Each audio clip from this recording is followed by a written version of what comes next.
the new neighbors on my street, and the lights in the window. I live alone in a little house in a big city, kind of a rough around the edges neighborhood. But I've lived in the area most of my life, and my block is tight-knit, despite half of it being vacant or abandoned. It's also a city that, like many others, tragically has folks living out of cars and RVs, trying to eke out an existence. So I shouldn't have been too surprised when, back in October last year, I got a text from a neighbor. You might want to take a look out your back window. About 10 feet away was an enormous 40-foot motorhome in the dead-end alley, sitting right on the edge of the small cliff that is my unfenced backyard. Having lived in urban areas my whole life, I'm no stranger to odd happenings immediately outside my window, but this did feel a little more intrusive than living in a ground-floor apartment, no thanks to my back window being my bathroom window. It sat there for a few weeks, without anyone paying much mind. A few neighbors speculated it might have been someone working on a couple demolition and construction projects in the neighborhood, a supervisor from out of town perhaps. Whomever it was, I didn't really mind as long as there wasn't any mess, though I was slightly worried a wrong move would end with someone, or the whole vehicle, rolling off the retaining wall and potentially crashing through my wall. Of course, there was the small fact that half the block now couldn't access the alley. My city is very particular about removing vehicles if someone is potentially living in them. After a few roundabout calls to the parking department, I and my neighbors were told we needed some evidence it was a hazard or abandoned. So I grabbed a cheap webcam off Amazon and popped it in my window, and then went on with my life. About a week later, after some friends over for dinner had left, I thought I'd check and see if the camera had picked up anything. I didn't sleep for the next few nights. Like clockwork, every night around midnight, the lights in the RV would flick on in the otherwise pitch-black night. A couple of cars would pull up behind, and the occupants would unload several very full garbage bags into the RV. Then these shadowy figures would creep down the yard of the vacant house next door, into mine, and methodically circle my house, shining flashlights in each window. Cars would come and go all night, until about 5 a.m., then all was business as usual during daylight hours. Worth mentioning that my house is essentially a studio apartment on top of a garage, built into a slope. My bed is about 10 feet from those windows. Also worth mentioning, my neighborhood had an alarming rash of about 20 armed home invasions the summer before, or the arson on an occupied house across the street a few months earlier. Vulnerable was an understatement of how I felt. I ended up moving most of my furniture around my bed as a makeshift barricade. I called 911. They were a bit incredulous. Nothing was actively happening as I called. This wasn't an emergency. I can call the non-emergency line in the morning if I want to speak to an officer or detective.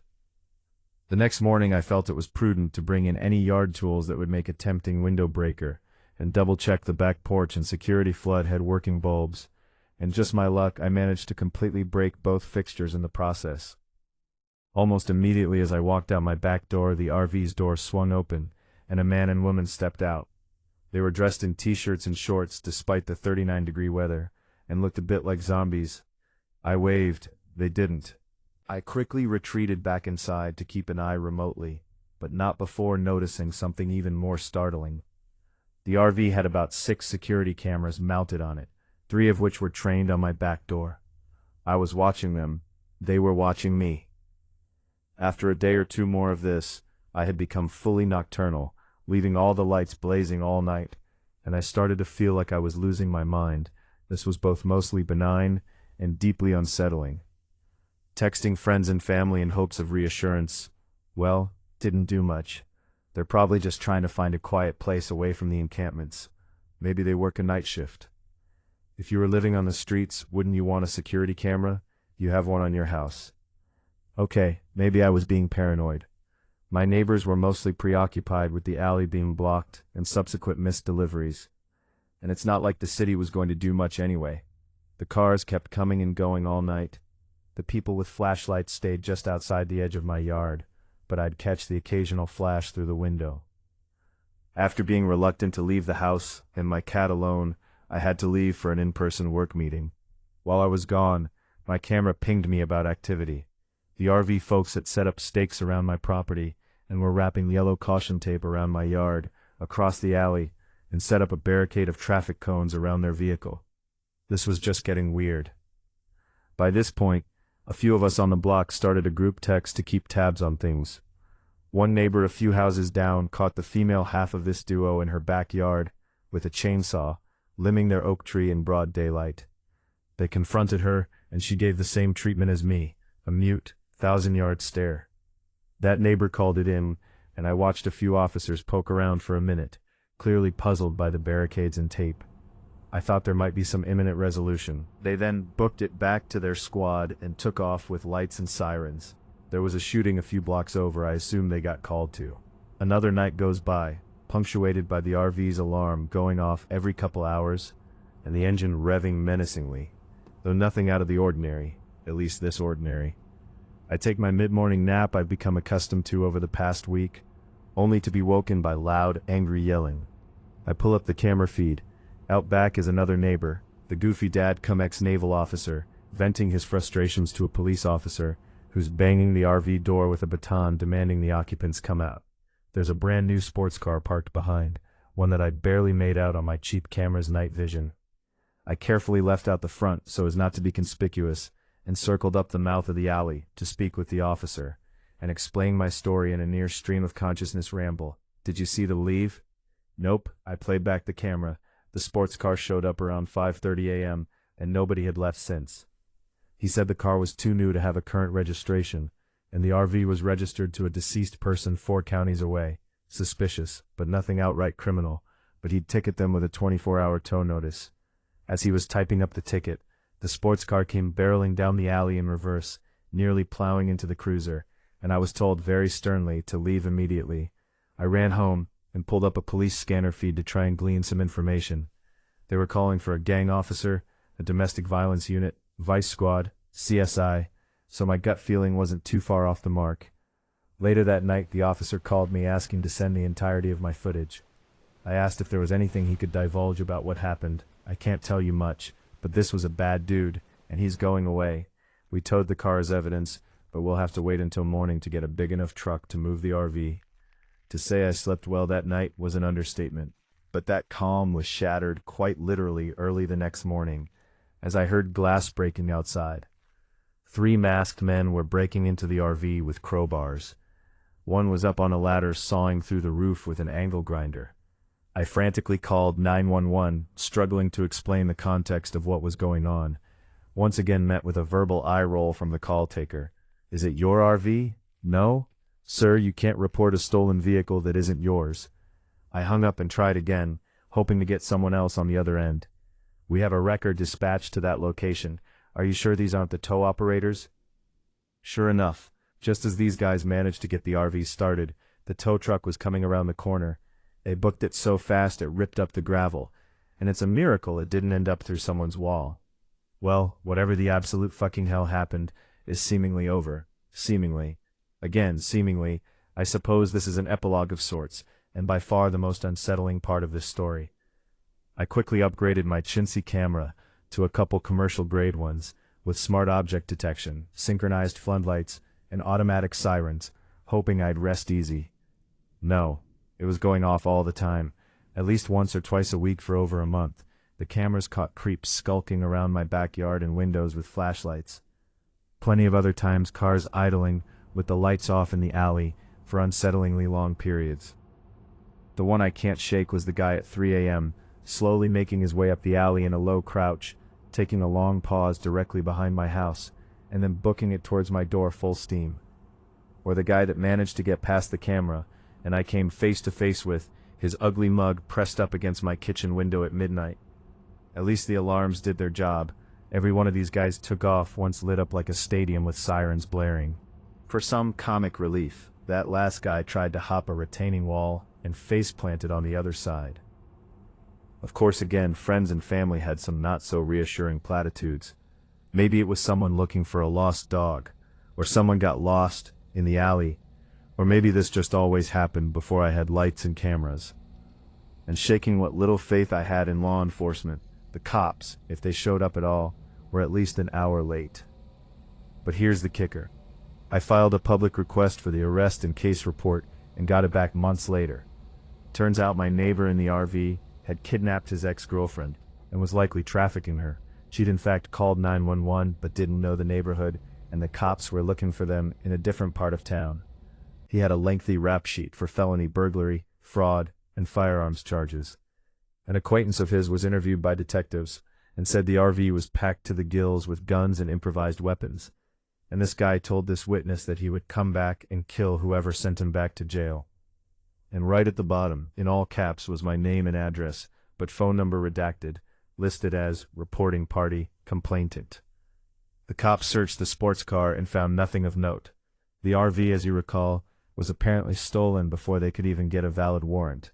The ex fled during the arrest, as I saw on camera, and was never heard from again. The DA dropped the case, and this guy was released from jail 48 hours later. It's been about 6 months since my last visitor at night. There hasn't been a whole lot of peace of mind before I turn in for the night. It's slowly fading, but I can't say I'm not a little on edge after dark, even in my own home. My house is now completely lit 360 degrees. I've put various dents in or spiky plantings around my windows and the perimeter, and I sleep with a rifle next to my bed. But fortunately, new folks have moved into the vacant houses on either side of me. I just don't know if I have the heart to tell them all what went down. Moving into the next Reddit story. Almost kidnapped in China. So I wrote a book of personal essays and included this story, and one of my readers mentioned this community might like it, so I'm here to share. I'll try to be more brief here, lol. I lived in China from 2011 to 2016, and this happened mid-2012. My friend and I decided to visit the coastal city of Qingdao for a weekend. It was only a 3-hour train ride away, and my friend, who was uber rich but also a mess, was personal friends with the owner of the observatory turned hostel that we liked to stay at when we visited as groups. But this time, it was just the two of us. After a lovely day, we decided we wanted to hit the bars, but we wanted to stay away from downtown. We get in a taxi. I can speak pretty good Chinese, my friend cannot, and I tell him we want to go to the closest bar. Don't care if it's not popular, just take us wherever you want to go. As a side note, on the way to who knows where, our driver spotted this awesome fruit market, and he paused the meter while we all bought fun fruits. So he takes us to a random bar, and it's definitely a club that wants to be a club but isn't quite clubbing. Perfect. Totally here for it. We go in about 1/4 of the tables. Lots of tables in Chinese clubs instead of open dancing space. You just dance in between the tables. Are full and the bar is completely open. We take a seat at the bar and order a round of beer, and my friend pulls out a pack of pills. You see, she was an addict and was taking literally 12 lunesta a day and would take 6 at a time, then start drinking. You could get the generic brand OTC still in China back then. Part of the reason she asked me to go with her is because I always refused to just leave her whenever she got to a state that she couldn't function.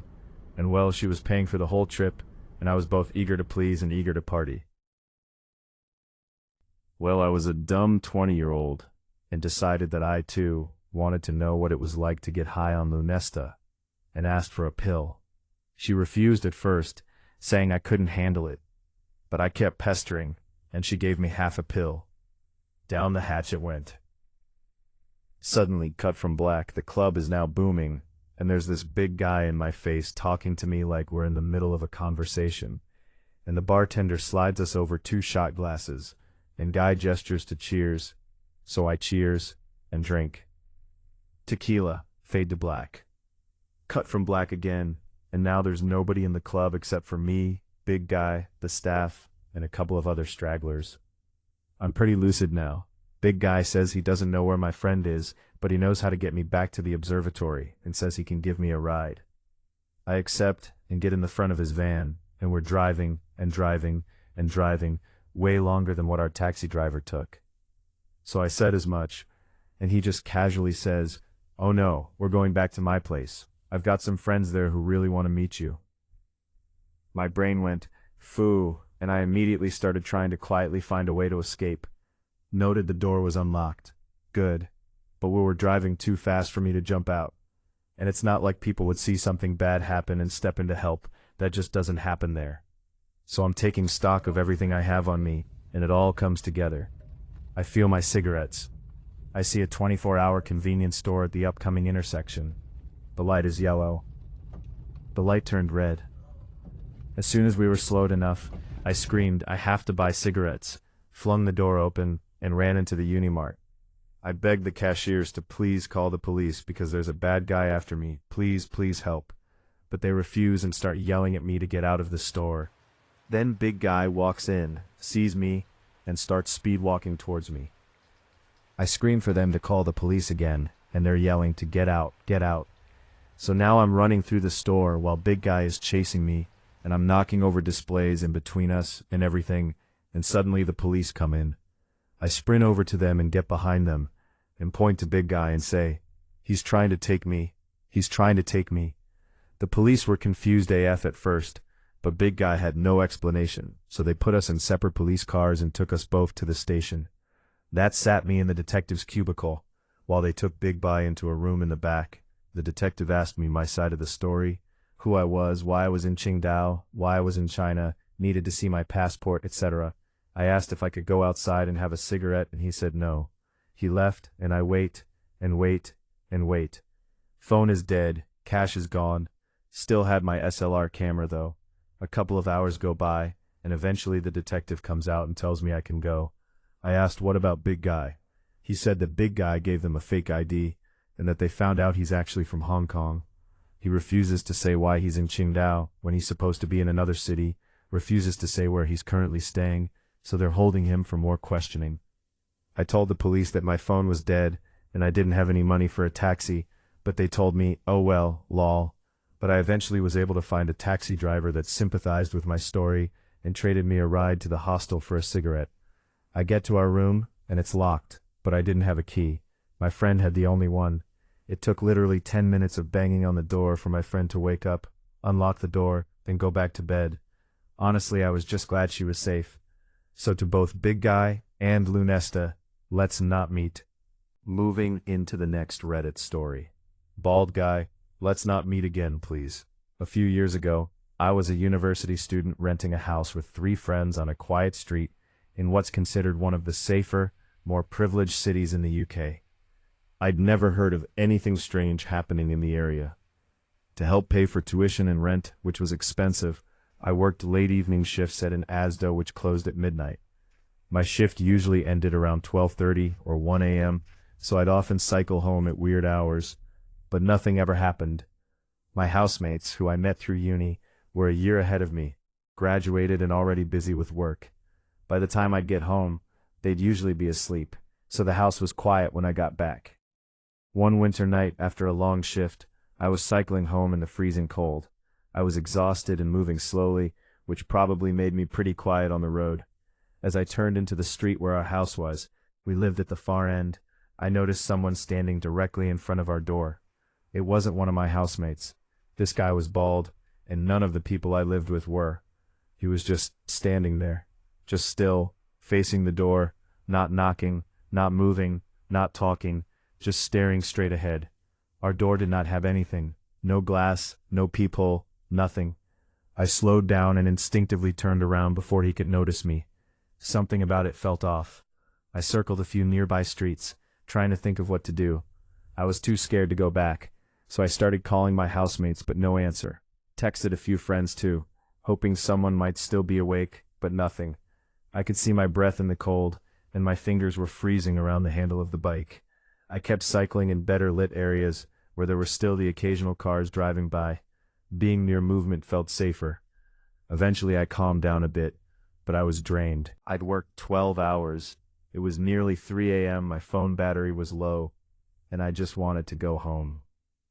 So I cycled back and turned into the street again. He was still there, same position, just staring at the door. I turned around and went back to the main road. By now it was even quieter. That's when I had a full-blown panic attack. I didn't know what to do anymore. And for some reason, don't ask me why, I never called the police. I really don't know why. I think I just froze. Eventually, one of the friends I'd messaged earlier replied. They were still up, and I asked if I could come to theirs. Thankfully, they said yes. It took a while to get there, but I finally made it by 4 a.m. I was beyond tired, but safe. I guess he eventually left. As the morning after, none of my housemates noticed anything. To the bald guy staring at my door in the middle of the night, let's not meet again. Moving into the next Reddit story. Man asked to take before photos. This happened in August of 2013. I was visiting Montreal for their diver site weekend, which was basically like Pride but took place the long weekend before the official Montreal Pride. My best friend at the time had met a guy at Toronto Pride a month earlier, and he invited both of us to come there so my friend wouldn't be uncomfortable going to spend the weekend with someone he didn't know well. We arrived on Thursday, and the trip was going great. We went out the first night, walked the streets that were closed off to cars the next day, and our host made us a nice dinner. Then we went out again Friday night. Just a quick note before I get into what happened. I partied quite a bit with drugs at this time, and I also in the past had a tendency to lose my cell phone, so for about a year prior, I stopped taking my cell phone whenever I went out. So that Friday night, we went out to a club, Parking, which sadly has since closed, and it was another fun night. The music was great, and the tequila shots were incredibly cheap. I was dancing and moving all around the club, but would circle back and check in with my friend and our host, and I would also run into people that I knew, who were also visiting from Toronto, and ended up taking some MDMA from one of them. Danced some more, until I was completely soaked in sweat, so I went to the bathroom to wipe myself down and pee. When I got into the bathroom, there was someone leaving, but it looked like I was the only one in there. I went and used the stall, because I have a hard time using the urinal, and when I came out, I was quite surprised to see a man in the corner of the washroom smiling at me. He looked in his mid-30s, on the shorter side and a bit chubby. He was wearing a polo t-shirt and jeans and had glasses, and I remember thinking when I saw him, he reminded me of an accountant. Not sure why that thought popped in my head. I was pretty sure I didn't hear the door, but I couldn't be sure, so I just smiled back and said hello as I went to wash my hands. "Hello," he responded. "Are you having fun tonight?" I replied I was, and that the music was incredible, and was wiping myself down with paper towels in my shirt.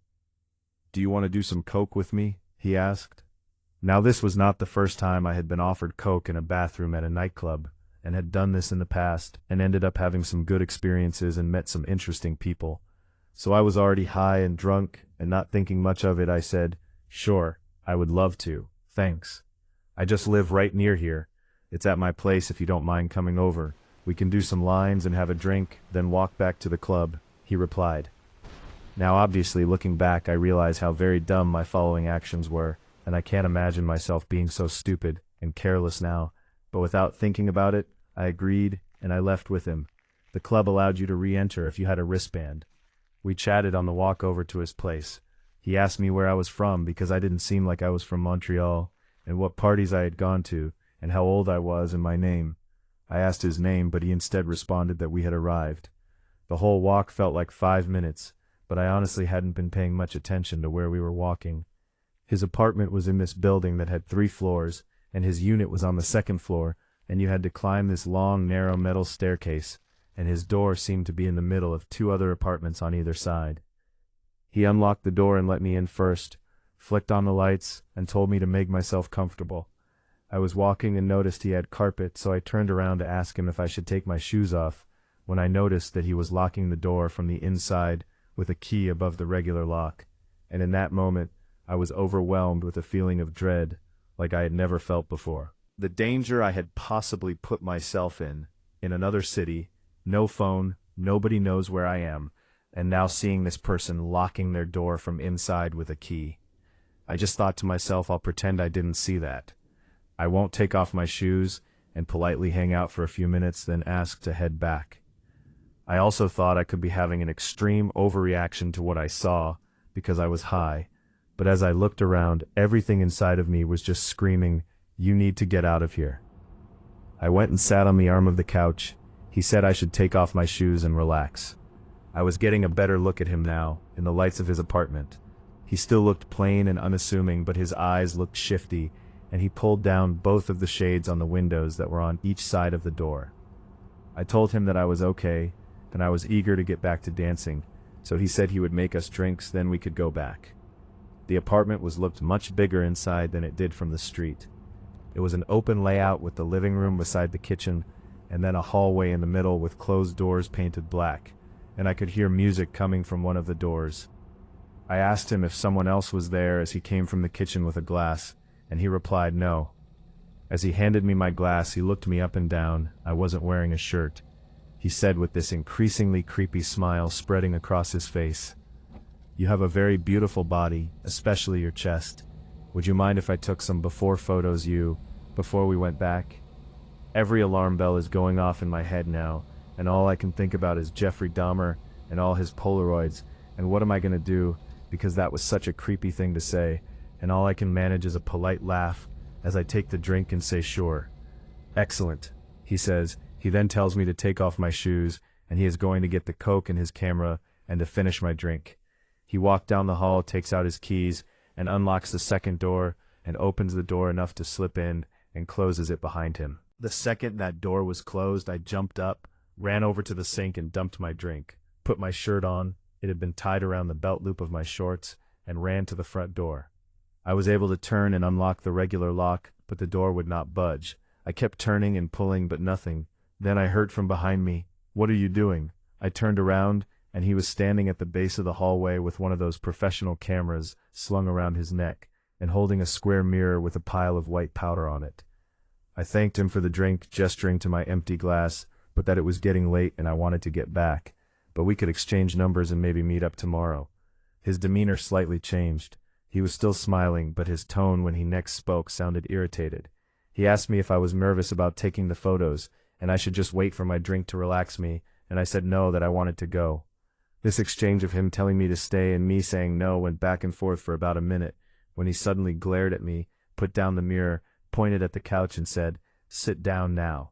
Not knowing what to do or how I was going to get out of this, I remembered that there were other units on each side of us, and it had to be around 2:30 in the morning at this point, so I just started screaming at the top of my lungs like a madman, banging on the door, the window, the wall. "Shh, shut up, be quiet." He snapped at me as he ran to the door. He quickly unlocked and told me to get out, and stepped aside.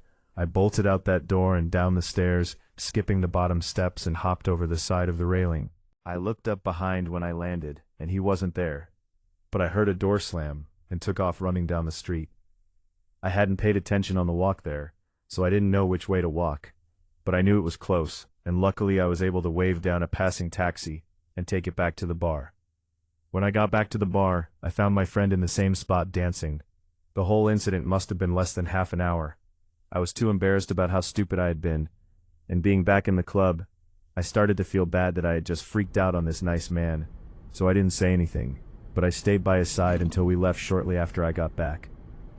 The entire thing felt quite surreal, and I remember the next day when I did tell my friend, kind of laughing it off and joking about getting murdered and trying to make light of it because it was so scary, and it wasn't until years later after joining Reddit in this sub and reading other stories that I started to think about that night more and more and realized how much potential danger I put myself in. So strange man from the bathroom that lured me to his place and wanted to take before photos of me. Let's not meet ever again. Moving into the next Reddit story, the scariest experience of my life. Before I tell my story, I just want to say I'm aware of how dumb it is to do stuff like this, and I probably won't be doing this for a long, long time after what happened a few months ago. Anyway, I just really needed to post this because I don't know who else to tell. About half a year ago, I had the scariest experience of my life. For context, I'm a dumb teenage boy who sneaks out every now and then just to walk around at night. I find something very peaceful walking around after dark, but my parents have never let me stay out past sunset. So for about a year, whenever school gets hard or just life in general gets stressful, I sneak out and just walk around for about 2 hours or so. Anyway, the night I'm talking about began with me deciding to go for another 2 a.m. ritual. I grabbed a sweatshirt, got on my shoes once I was outside, and hopped the fence to freedom. After I was safely away from my neighborhood, I took one of my usual routes, which is cutting through another neighborhood and walking onto a winding road, where I then walk down the middle of it and head towards a circle of shops and fast food restaurants. I was probably there for a solid chunk of time, just walking in the loop and ending up sitting on a bench. At some point, I picked up a plastic spoon on the ground and started to grind it against the pavement until the spoon part was half gone out of boredom. This is important later. I was chilling there for a bit before I decided to walk around a bit more, and I eventually ended up at a park like 10 minutes away from my neighborhood, where I usually end off the night just staring off into the sky. The park itself creeps me out sometimes because at night there's a huge ring of trees surrounding all sides of you, and anyone could watch from the woods.